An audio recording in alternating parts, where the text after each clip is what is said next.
Followers of this channel know that I'm not big into nostalgia.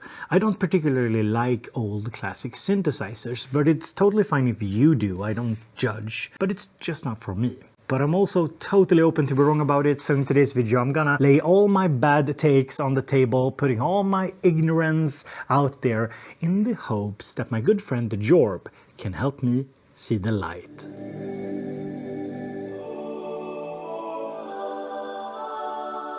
Hello, thank you, Bo, and thank you, oh lovely viewer. My name is Jorb, and I love gear. Specifically, I love vintage synthesizers. I spend an enormous amount of time buying broken synths and fixing them up, which initially started just because I couldn't afford them any other way. But now I really find a lot of pride in fixing these things up and using these almost antiques in our modern world. I'm comfortable saying out loud, and to whoever might hear it, I know a thing or two about old gear, and Bo has been kind enough to let me share some of my thoughts with you guys. I want to give you a clear picture of what it's actually like to buy and use old gear, help you decide if that's something that can even work for you, let alone should you do it or not. Bo, word on the street is you're just going to ask me questions. Do you have a place you wanted to start? Okay, Jorb, I'm putting my first bias here on the table, and that is that I simply find old synths super boring. Been there, done that, seen it all before, heard it all before. Like, what is there to get excited about with a synth that was released decades ago and surely by now it's been used and explored fully by everyone and their grandmother, right? Well, Bo, I think that's a great place to start. And let me take it in two different directions. As far as old synths only having features we've come to see as standard or things that aren't exciting anymore, I don't think that's true. Take, for example, Akai's AX60 and AX73. They have pretty much the same synthesis engine, just different panels, but they have an option to send the VCO to the VCF, modulating it at audio rates.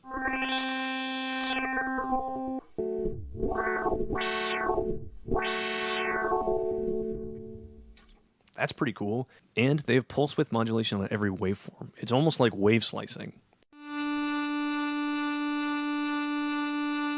What the hell is that about?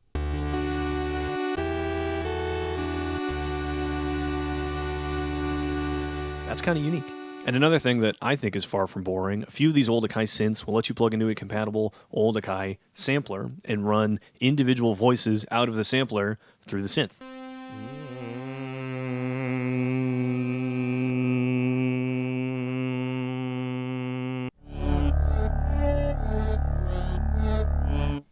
It's like adding a second sampled oscillator that runs through the filter, the VCA, and the chorus of the synthesizer. That's awesome. And that's just one example. I'm sure other manufacturers have other examples of synths with totally unique features. Okay, Jorb, that's all well and good, but what about these old things breaking? When you buy one old synth, doesn't that mean that you have to buy like a second one just for spare parts? And don't they have to warm up to even stay in tune? Aren't old synths super annoying to take care of? And yeah, it does seem like there is a lot of work involved with taking care of old synthesizers. First of all, Bo, not everyone needs to buy a second synth just to have spare parts. And yes, I've done that multiple times. But that doesn't mean everybody does. Yeah, this is the one question I will like 100% concede. This is a huge downside to old stuff. The biggest downside to old gear, to vintage gear. Maintenance is essentially guaranteed. Let's start with just tuning stability. The severity will, of course, depend on the specific model of synth, the particular unit, how well cared for, how well maintained it is, and it's more of an issue on polysynths. If you're trying to tune 6 oscillators instead of 1 or 2 in a mono synth, then, you know, of course you're going to have more problems with it. But let me just give you a real world example. I'm going to film myself turning my Poly 6 on. It hasn't been on in a week or two, and it probably has the least stable tuning of any of my old gear. Rightfully so. It is the oldest polyphonic synth I have. They're VCOs. It does not have auto-tune. So let's just listen to the tuning right at startup.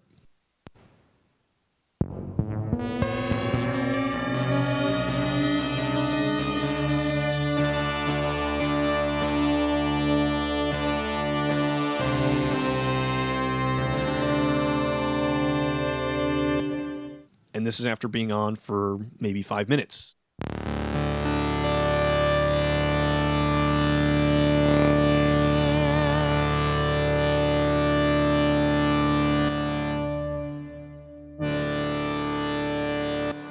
so it's not that bad. There are certainly examples of models or specific units of synthesizer that are way, way worse than this. But if we talk more generally about maintenance, even if something is totally in working order when you get it, either restored or recent enough or well cared for, even if it's good when you get it, it's existed for 30 or 40 years, it's not going to work forever. And when it does break, paying for it to be fixed, or for me, even finding someone willing to do it, can be tough. I live in the American Midwest.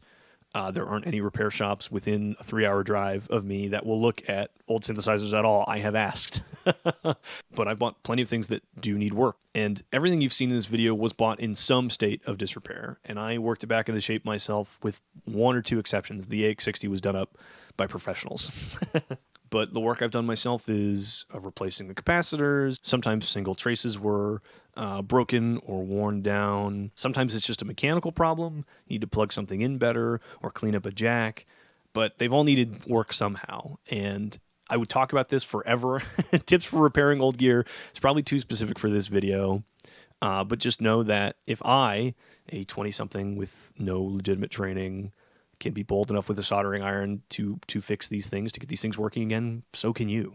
And it really just comes down to reading about my problems a lot and trying things a lot and getting it wrong for, several times. But I totally recognize that that's not the way most people want to do it.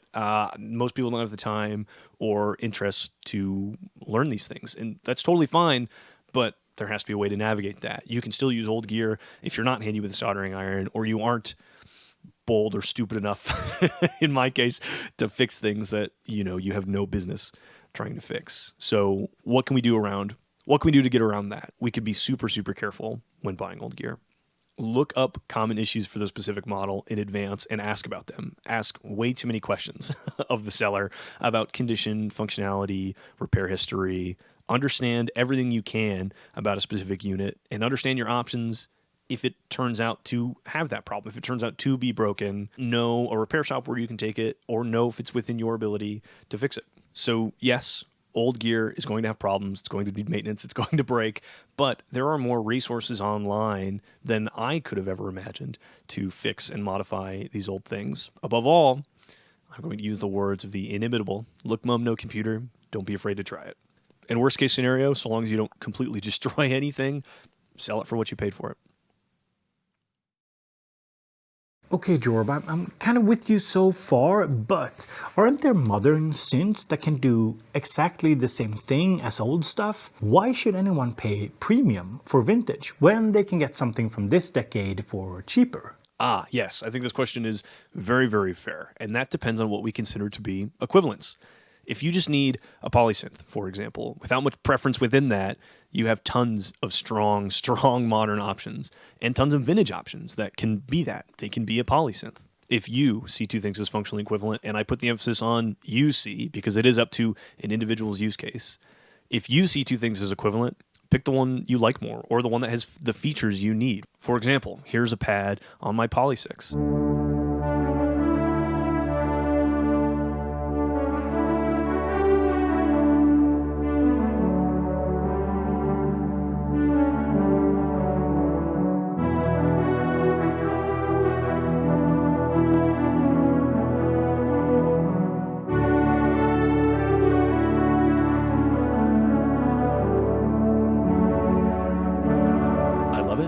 It sounds good. I think it's interesting. I like that I'm using something that's old. All those add up to me wanting to choose it because I have one and I can and I like it.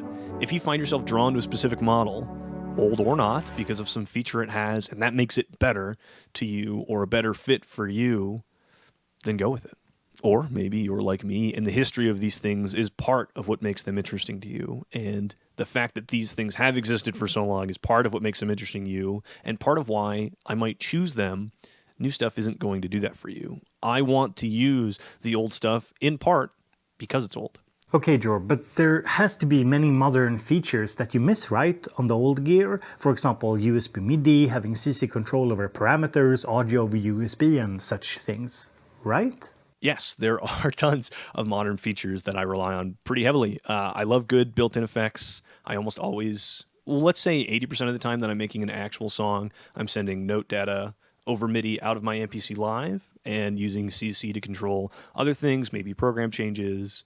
But if those things are missing in a piece of gear, I do really, really notice. I do really, really miss it. But luckily for us, the options available to connect and interface with older synths in a lot of ways are much better than you think.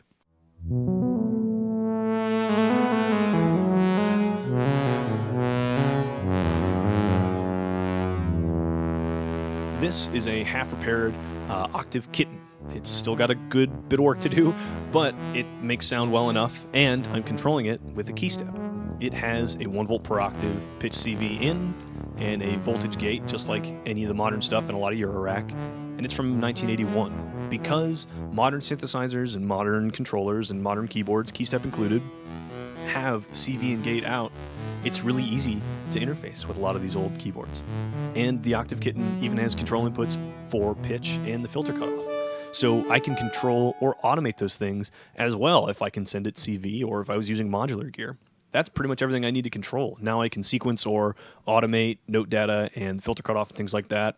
That's pretty good. And this is pre-MIDI. If we just jump forward a few years, I think 1983. Did I write that down? No, I did not. But MIDI was introduced in 1983 in no small part thanks to Dave Smith. May he rest in peace. My favorite example of an early MIDI synthesizer that has great MIDI control is the Sequential Circuit 6-track.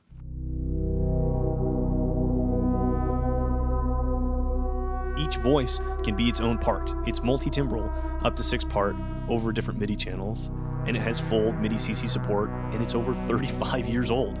MIDI is compatible, especially if you're just doing note data, performance data. MIDI's compatible all the way back to the very beginning. I think that is extraordinary. And even for MIDI-compatible hardware that can only accept SysX, there are SysX controllers, hardware and software, or even there are aftermarket firmwares from folks like Tontec. Tontec makes aftermarket firmwares that you either slot a chip or add a whole new daughter board to a synthesizer that will update some portion of its functionality. In the case of the Tontec mod for the Akai AX60, that gives it full MIDI CC support.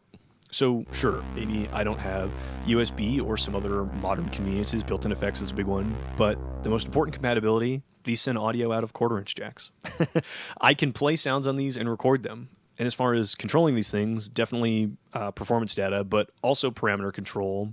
In a collection of gear that's hardware-based, even if most of it's modern, between MIDI and CV, you have plenty of options to incorporate vintage gear into a modern studio.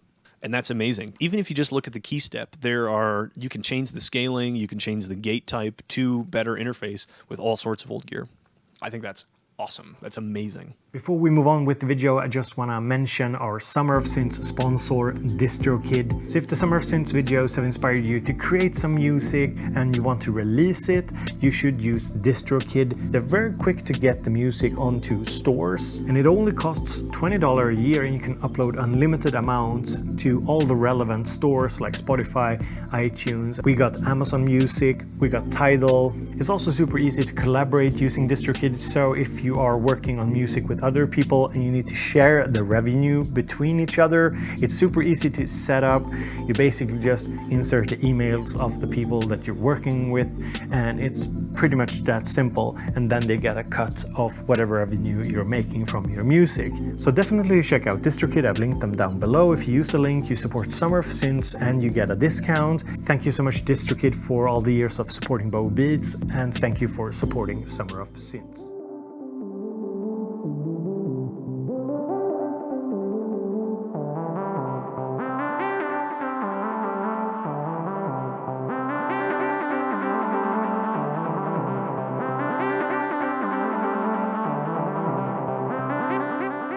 Nice. Okay, Jorb, you are starting to win me over here. Maybe there are some vintage synths worth investigating. Maybe I'll just go out and buy a classic synth when this video is done here. So what are some older synths that you think that people are actually sleeping on? Bo, I knew I'd get you. This is the perfect question for me. I love middle ground gear. I love the in-between stuff. I love stuff that's not super popular. And what I love more than that is manipulating the used market. Ooh, that's kind of nasty, isn't it? I mentioned in another video, actually, that we collaborated on, but The 6-track is close to the best price for features of a vintage VCO Poly I can think of. They're still available for at or less than $1,000 US, and it's a 6-voice VCO Poly, and it has full MIDI CC support.